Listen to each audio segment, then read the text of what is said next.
Why is it so hard to talk to the camera? And why is it so hard to sound natural when you're talking to the camera? Now, my bet is that you already have the skill to be able to talk for 10 minutes. When you're talking with a friend or you're on a Zoom meeting, you are able to speak for 10 minutes free talking. But when you are in front of a camera, even talking for 10 seconds is a challenge. So I'm going to explain to you why that happens. What are the 3 reasons why that is happening? And what's the single biggest shift that you can make right now, today, to sound more natural when you're talking to the camera.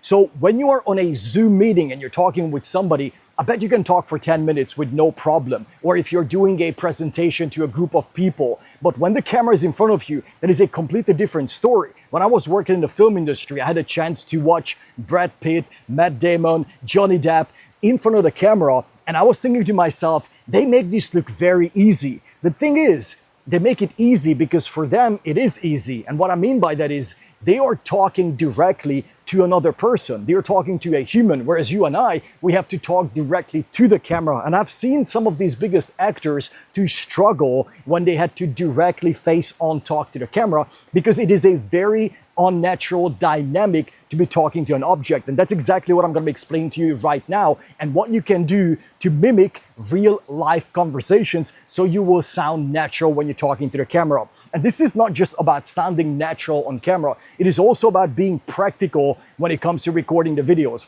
If you're making a 10-minute YouTube video or you're making just a 1-minute Instagram reel, you still need to plan out the video. I bet that you are using ChatGPT or Claude or some AI tool to script your video, or if you're doing it manually, it is taking you even longer. But even if you have the script generated by AI, you still have to go through the script, make it sound like you, make sure it's covering the points that you want to be covering, and then somehow now you need to get that script inside your head. So your options are that I'm going to memorize the script, which is going to take a very long time and a lot of practice for you to have the skill, or you're going to free talk, which you have zero experience at, and I bet that you haven't practiced that at all, or you're going to use a teleprompter. But the problem with teleprompters, for some reason, it makes you sound very disconnected from you don't want to use a teleprompter. You're never going to get this level of connection with your audience if you're using a teleprompter.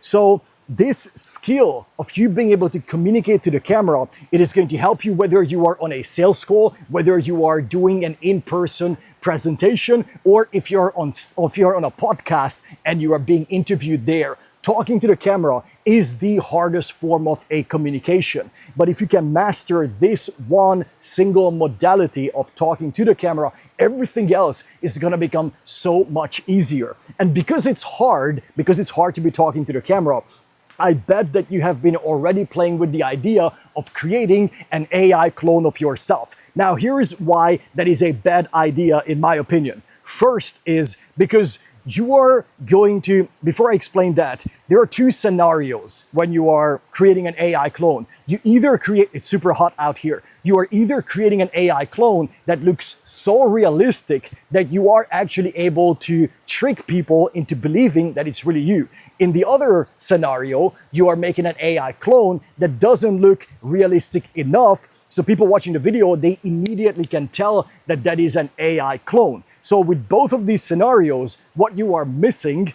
is the connection with the audience. They may connect with the message that the AI clone is saying out, but that human connection is going to be missing. And because of that, it's going to be much harder for you to create trust with these videos. And correct me if I'm wrong, but the reason why you're looking into creating an AI clone, because that seems to be the easiest way for you to put out more content. Why?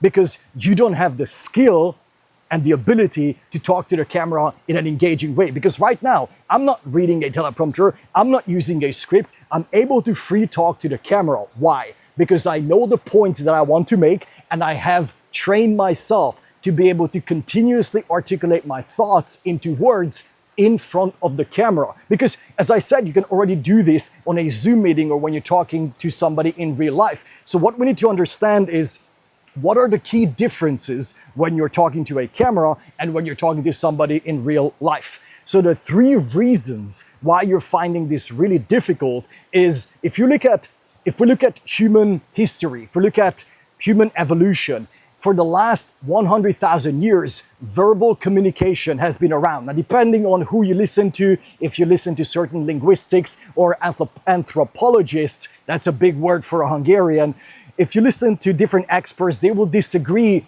if verbal communication has been around for 50,000 years or 200,000 years or 500,000 years. It doesn't matter. What matters is that verbal communication happened for all this time while there was a human being in front of you. So we are used to the visual of staring at a face and not staring into a lens. Because when you're staring at a face, you're getting feedback. If I was talking to you right now, I could see that you are nodding to what I'm saying or you're squinting your eyes. Well, what does that mean if somebody's squinting their eyes? That means that they're a little bit confused. If somebody's yawning, what does that mean? So the point that I'm making here is that you're getting a direct feedback from a face, and that is the most familiar visual that we are used to looking at. So if you have a face, that's the first reason why you sound natural when you're talking to the camera. And by the way, correct me if I'm wrong, but I bet that you have around 30 years of experience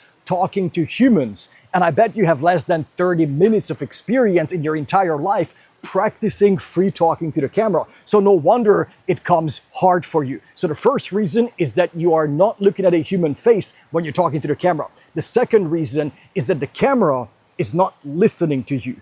If you and I were walking next to each other right now, and I'm not looking at your face, but I know that you are next to me and you're listening to what I'm saying, I can still talk naturally and continuously. Or think about a phone call. If you're not FaceTiming somebody, you cannot see their face, but because you know that they're listening to you right now, that is making it much easier for you to continuously articulate your thoughts. But the camera is not actively listening to you. Yes, it's recording what you're saying, but you get my point. You don't get the natural dynamic that this person, this object is actively listening to you. Now, the third piece, which is the most important one, and that's gonna unlock the key for you to sound more natural on the camera. I'm sweating so much. I'm in Miami and it's super sweaty and hot out here. So when you are talking to the camera, where is your focus?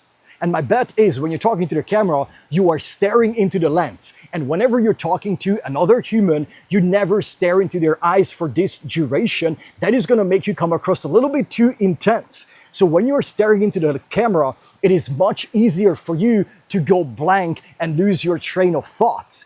Now, the other focus point that you have is not just staring into the camera, you are very self-conscious. You're thinking about, how is my posture? How is my hair? How is my energy? Am I coming across interesting? You are so self-conscious and you're so fixated on having to look into the lens that you are not putting your attention where it naturally belongs. Where is that?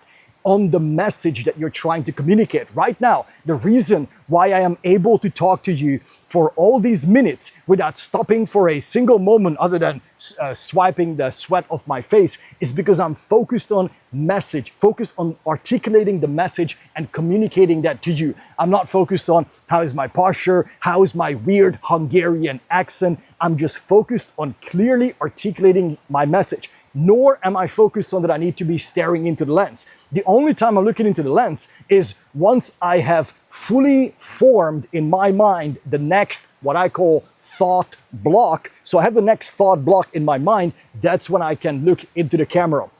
When you shift, and that's the single biggest shift that I want you to make, is instead of focusing on the camera or on yourself, just focus on the message you want to communicate and allow yourself, give yourself the permission to look away from the camera and put all your focus on the thing that you're trying to communicate.